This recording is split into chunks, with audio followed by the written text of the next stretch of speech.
গাছ দেখেন ছাদের মধ্যে কি সুন্দর পরিবেশ, দেখছেন কি সুন্দর গাছ গাছালা লাগাইছে।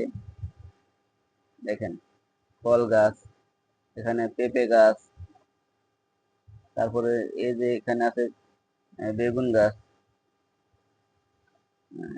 এই যে এখানে বেগুন গাছ আছে।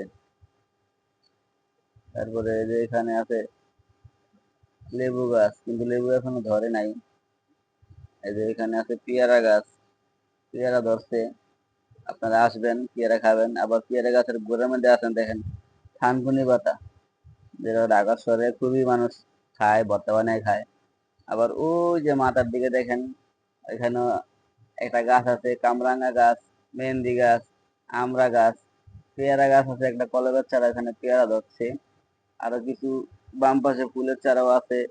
আবার ওই যে কোনায় দেখেন একটা মেহেন্দির চারাও আছে, এই যে মেহেন্দির চারা, এটা হলো মেহেন্দি। দেখছেন গাছ কি সুন্দর তার। এরকম সবাই লাগাবেন, সবাই পরিবেশ বান্ধব গাছ গাছালি লাগায়া সবাই খাবেন। কিন্তু শাকসবজির গাছ হলে আরো ভালো হতো। দেখেন আমাদের ওই যে উপরে যে আরো ছাদটা আছে, ওইখানে আরো অনেক গাছ আছে,